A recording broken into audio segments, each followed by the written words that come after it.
Welcome to part 2 review for the final. All right, starting with number 1. It says line segment DE was dilated to form its image D prime E prime.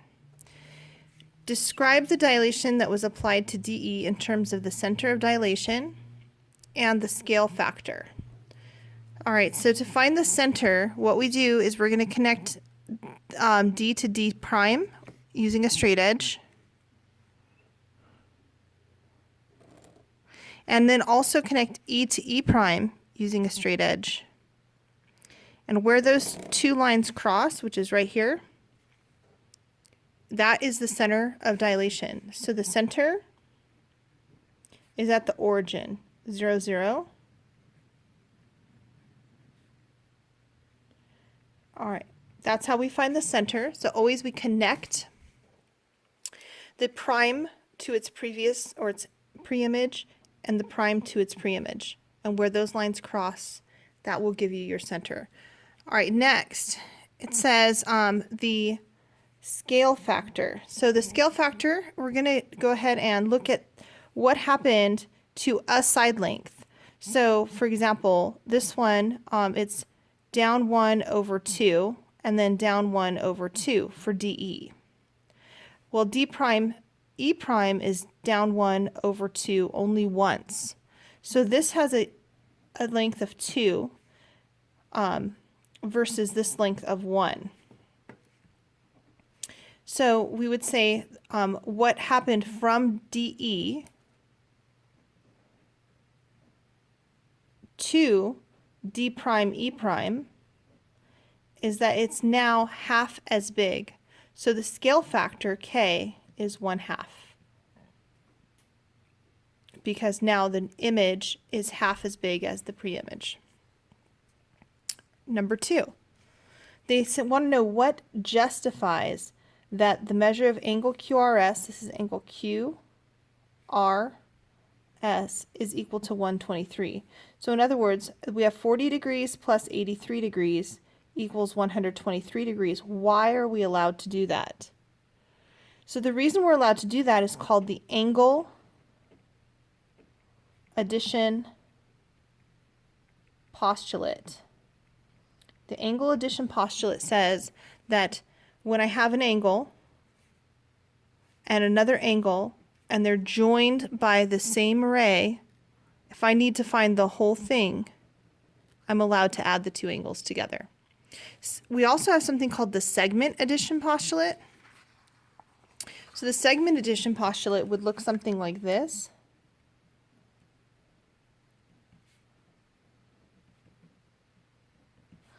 We have a segment. I'll just name it XYZ.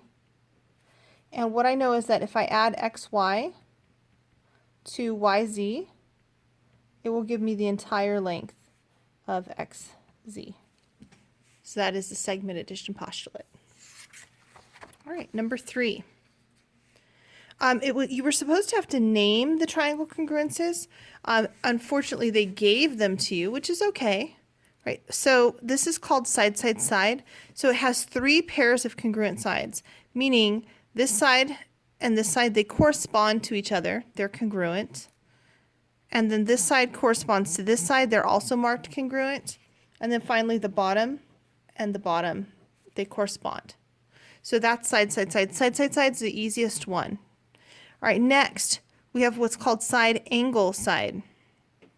So side angle side doesn't have to be this side with this side and this angle. But what has to happen is that side angle side has to have the included angle. So let me show you what I mean.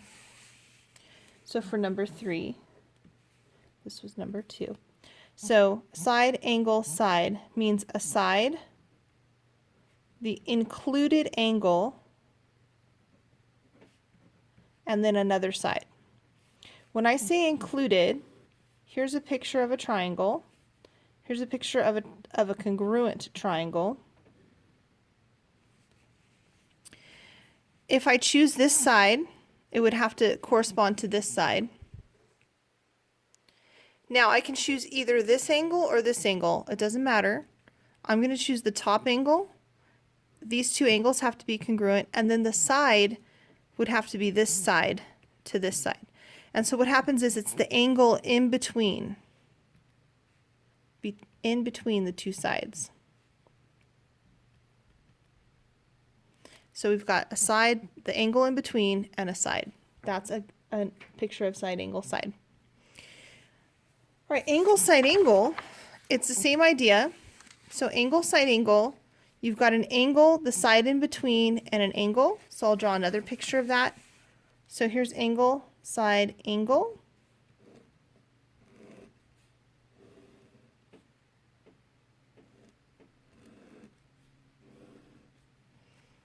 Not to scale, sorry. So here's my two triangles. So for example, I have an angle. I'll choose this one. And then I can choose either of these two sides. I'm going to choose this side. And then the angle I have to pick now, this has to be the included angle, or sorry, the included side. So it'd be angle, included side, and then the angle. So I would have to pick this angle. And that is a picture of angle, side, angle. And then the last one is angle, angle, side.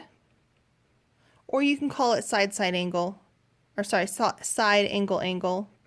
It's the same thing. I like this one, so it's angle, angle, side.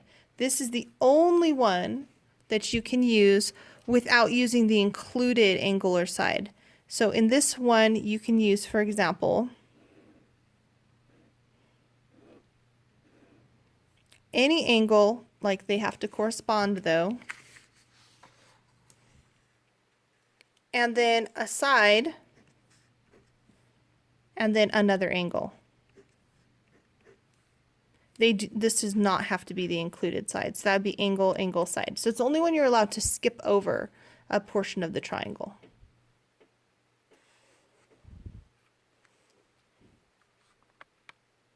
All right, next. The last part of that question is, what does CPCTC mean? Okay, so CPCTC means corresponding parts. So let's stop there, corresponding parts. And then they're going to talk about triangles. So in a triangle, if I have two triangles, looking at their shapes, I can tell what corresponds to what. This side corresponds to this side.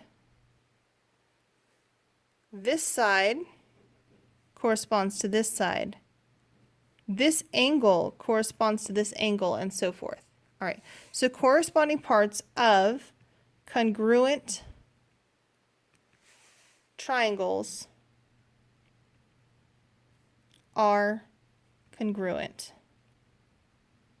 So in these two congruent triangles, if these are two congruent triangles, then I know that this angle will be congruent to this angle. That is what that means. So once I show, so I've shown that triangle, for example, ABC is congruent to triangle XYZ. And then I'll just draw ABC and XYZ.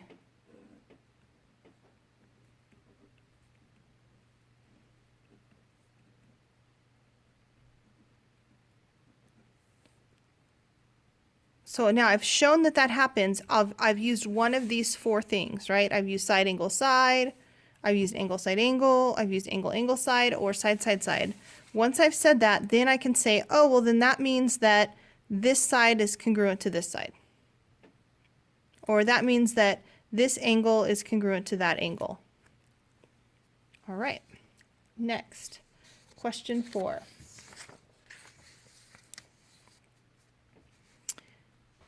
All right, it says to solve for x in this image. So what happens is that I know that this angle plus this angle plus this angle will add up to 180. So I'll just call them angle A, angle B, and angle C. So this one will be A, this one will be B, and then this one will be C. All right, but that's not going to help me with this problem yet. The other thing I know is that this angle, I'll call it angle D, that angle D plus angle C is going to be 180 degrees. Well, then looking at these two equations, since these are going to be the same size, I know that these must be equal to each other. So that's what we're going to do. We're going to set these two angles equal to that outside angle. So 4x plus 2 plus 2x minus 9 should equal 5x plus 13. All right, so I'm going to go ahead and combine like terms here. 2x and 4x is 6x. And then negative 9 and positive 2 is negative 7. Whoops, 13, not 12, sorry. And then I'll begin solving. So I've combined my like terms. Now I'll go ahead and move the 5x over. I'll move the 7 over. And I get x equals 20. All right. Okay, so this theorem that we just used, it's got a name. It's called the remote interior angles theorem.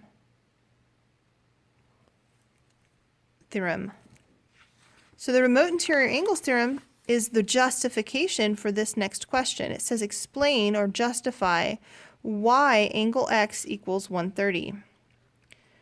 Well, this angle should equal the sum of these two angles. So 92 plus 38 does equal 130.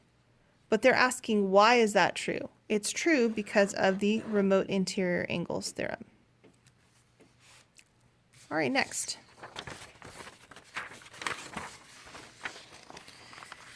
Number 6, it says the triangles in the figure are similar. So similar triangles mean that if I were to create a proportion between this smaller triangle and the entire triangle, they'll be equal to each other. So I'm going to go ahead and redraw my picture. So I'll draw the smaller triangle, which is triangle ABE. The length of this is 7, the length of this is 3. And I'll draw the larger triangle, which is triangle ACD. And looking at this, AC is 9 units. And it says, what is the length of CD? All right, you cannot use the side splitter theorem. I'll show you what that is. So the side splitter theorem says that if I take this piece and this piece, their proportion will equal this piece to this piece. That's a side splitter. I'm splitting this side, I'm splitting this side. But you notice I'm not splitting this side, so I cannot use that here. All right, so we're going to set up a proportion. You could say 3 is to 7 as 9 is to x. That is one valid proportion. Or you could say 3 is to 9 because they're corresponding as 7 is to x. Or you could say x is to 7 as 9 is to 3. But you notice whenever I do this, I have to pull from the triangles in the same order for each side of the fraction. So like side to bottom, boom, there it is. Or side to side, and then bottom to bottom. So what I cannot say would be something like 3 is to 9, so 3 is to 9 as, then go over here and put it in the numerator and say x is to 7, because that triangle, right, the big triangle was in the denominator. Now all of a sudden the big triangle is in the numerator. Cannot do that. All right, so I'm just going to pick one of these proportions to work with. I'm going to work with this one. It doesn't matter. You'll get the same answer no matter which one you choose. So we're going to cross multiply. So it's 3 times x. Bring down your equal sign. Cross multiply, that's 63. And then divide by 3. x equals 21. And so the length of CD is 21. All right, number 7, it says a student wants to determine the height of a tree, the height of the tree. She knows that her 5-foot-tall teacher casts a 9-foot shadow at the same time that the tree has a 45-foot-long shadow. How tall is the tree? All right, I'm going to draw a picture to help me see what's happening. So her teacher is 5 feet tall, and she is casting a 9-foot shadow. The tree is some unknown length, x, but it casts a 45-foot shadow. So these are, because this happens at the same time, the angle of the shadow will be equal. And so we can call these similar right triangles, and we're going to set up a proportion just like we did in the previous one. I'm going to say x is to 5 as 45 is to 9. And so we're going to cross multiply, and we get 9x equals 45 times 5, which is 225. And then we'll divide by 9. 9 goes into 225.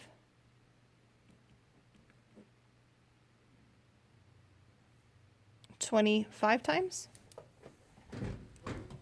No, 20, let me do that one more time, sorry.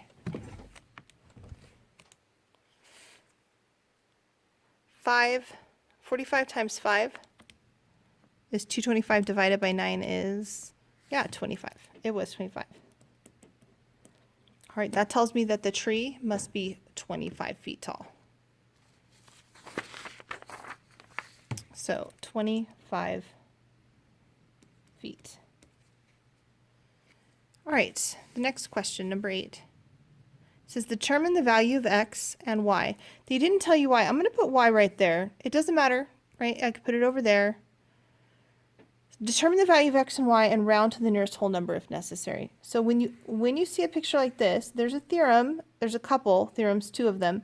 But if you've forgotten them, which you probably have, you can always redraw and separate it out. So we're going to redraw the triangle. So we have triangle 1, the small one. So this is Q, D, P. This is 4.9, X, and Y.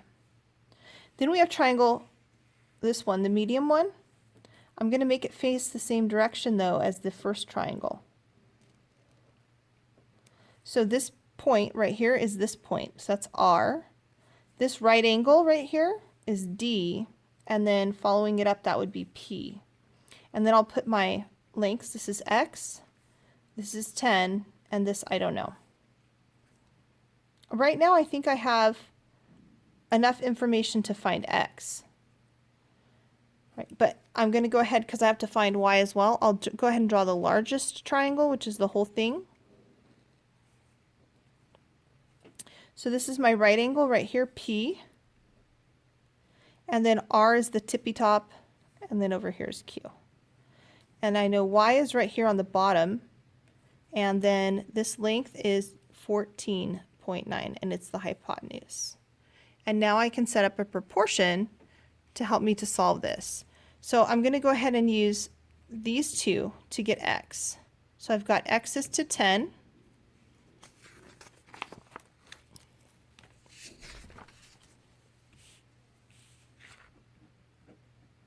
As, so X is to 10 as 4.9 is to X. And then I'll cross multiply. So when I cross multiply, again, this is number 8, I get X squared equals 49, and then I'll square root both sides to get X by itself, so X equals 7. I'm going to set up another proportion to find Y. This time I'm not going to use this middle triangle at all because Y is down here, right? So I need these two. So I'm going to use Y is to 14.9 as Y is to 14.9 as 4.9 is to Y. And then I get cross multiply y squared equals 14.9 times 4.9, which is 73.01. Square root both sides. Y equals the square root of 73.01, whoops, 01,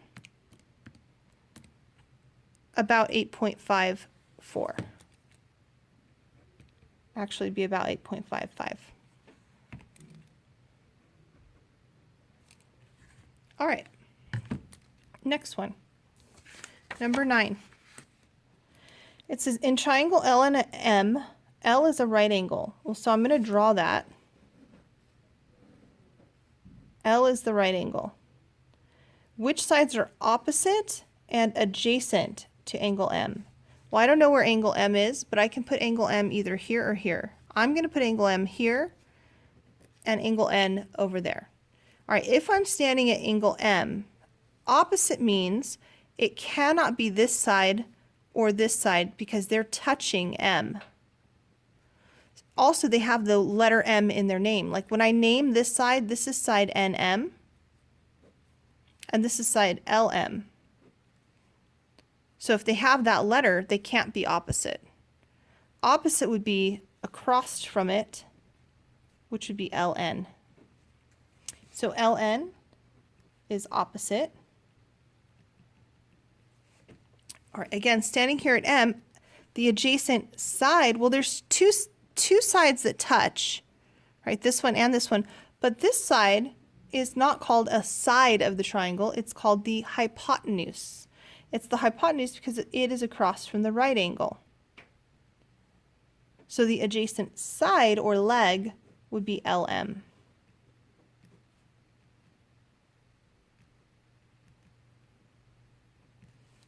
All right, next problem. So it says the two triangles are similar, right triangles. Which trig ratios have a value of 3/5? Well, first, if they're similar, I know whatever this triangle is, it can reduce or expand to be the same as this one. So that means that the short leg would be 3, the long leg will be 4, and the hypotenuse will be 5. It says which trig ratios will give you that value. First, let's go back and review the trig ratios. Whoops, number 10. So the trig ratios are, there's a little saying, SOHCAHTOA, and this stands for sine. We always say sine of the angle equals, O is for opposite, and H is for hypotenuse. The next one is C. C stands for cosine of an angle, and A is for adjacent. H is still for hypotenuse. And then the last one is T for tangent, and that's opposite over adjacent. All right, so back to my image. I have this triangle. I can choose to stand at any angle except the right angle. You cannot stand at the right angle. You must choose a different angle. So I'm going to stand at angle B. If I'm standing at angle B and I want a ratio of 3:5, well, then I have to look at where this is. This is on angle B, that would be considered the adjacent. And this would be the hypotenuse. So I want to know what ratio is adjacent to hypotenuse. And it's cosine. So cosine of B will be 3/5, right? Adjacent to hypotenuse. Now, what if I'm standing instead? I'm not going to stand at B. I'm going to stand over here at C. So if I'm standing here at C and I want a 3/5 ratio, 3 is over here. Well, that's not adjacent to C. This is adjacent. So now this would be called the opposite. So opposite and adjacent depend on where I'm at in the triangle. So they're going to switch at times. So opposite of C would be 3. So, and then hypotenuse is 5. So now I'm thinking what ratio uses opposite to hypotenuse? And it is sine. So I would say sine C is also 3:5. We're going to repeat that here. I'm going to pick angle Z. If I'm standing at Z, I want 3 to 5. 3 would be across or opposite. And 5 is still the hypotenuse, and so I'm going to use sine again, opposite to hypotenuse. So sine Z is 3/5. And then finally, if I'm standing here at Y, 3 is no longer opposite. 3 is now adjacent because it's touching angle Y. And so I'd be adjacent to hypotenuse, which would be cosine again. So it would be cosine Y equals 3 to 5. All right. Next one, number 11. We're asked to find QR. QR is right here. To find QR, we're going to apply the same method we did here. So we're going to separate out and redraw these 3 triangles. All right, so I'm going to separate out the 3 triangles. I'll start with the smallest one.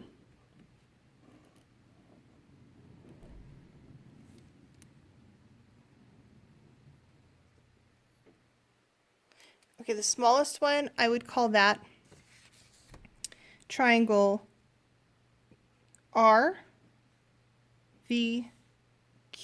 So again, I'm looking at this one, right? Right angle is V, short leg, so there's R and then Q. The next triangle, the medium one is QVP, and then finally the largest triangle is triangle Q down here in the right angle, P and then R. All right, now I'm going to go ahead and put my lengths. So right here, QR is unknown. I'll call that one X. So QR is right here, and QR is also right here. QV is 8. QV is right here and right here. And then PQ is 17. PQ is right here. And PQ is right here and right here. Okay. Now, I want to find X, so I'm going to compare these 2 triangles. But then I'm stuck because here I have X is 2, I don't know it, and then unknown and X again. So I'm stuck. So I can't use these 2 triangles. I need more information. So to get more information, what I'm going to do is use this triangle. Because if I'm only missing this side, I'll call it Z. If I'm only missing this side, I can use the Pythagorean theorem. Like here I'm missing 2 sides, and here I'm missing 2 sides. But here I'm only missing 1 side. So I'll use the Pythagorean theorem. This is going to be my C, and these can be A and B. So 8 squared plus Z squared equals 17 squared. This is 64 plus Z squared equals, this is 289. I'll subtract the 64. I get Z squared equals 225. Square root both sides. Z is 15. All right, and that's side PV. All right, so side PV is now 15. Now I can make a ratio. I can use these 2 triangles and say that 8 is to X as 15 is to 17. So again, I needed to get some corresponding sides, so I had to use the Pythagorean theorem first. 8 is to X as 15 is to 17. Cross multiply. 15X equals 8 times 17 is 136. Divide by 15. X equals about 9.06. Next, number 12. It says each letter of the word race car is written on a card and placed in a bag. So in the bag will be an R, an A, a C, an E, a C, an A, and an R. So there'll be a total of 1, 2, 3, 4, 5, 6, 7. 7 tiles or letters in the car. In the bag. All right, it says that they're mixed up and drawn out randomly. So what's the probability that you pick a vowel? Well, there's 1, 2, 3 vowels. So it's 3 vowels out of 7 total. So 3 out of 7, C. All right, next. It says a local recreation center surveyed its participants about the activities they play. The Venn diagram shows the number of people who play music, M, and the number of people who play sports, S. What's the probability a randomly selected participant plays sports? All right, so we're going to say this is all the people who play sports, true? So these people play sports and these people play sports. It's just that these people also play a musical instrument. So we're going to say out of everyone they surveyed, out of everyone, the people who play sports. All right, so to figure out how many people they surveyed, we're going to add up all of these, right? These are the music only, music and sports, sports only, and then people who don't do either. So 420 plus 198 plus 62 plus 120 equals 800 people. So there's 800 people total. Those who play sports is 62, plus the 198, which is 260. And then we're going to change that into a percent. So 260 divided by 800 is 0.325. And then to change that from a decimal into a percent, move twice. You get 32.5. Always move your decimal twice. 32.5%. All right, Venn diagram. Again, this one, it says what does this represent? So first of all, they're not shading in A. So I know it's not A because A is not shaded. Well, all of these have not A, so that doesn't help me. But what I see is right here. This is shaded in. So since this is shaded in, that is a part of A. If it's an and, A could not have any shading. If it's, and this is and, if it's an or, A could have some shading. So right away, since part of A is shaded in, I can get rid of the ands. All right.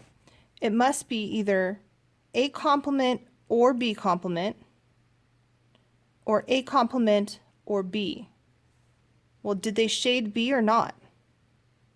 B complement would be not B, but they did shade B.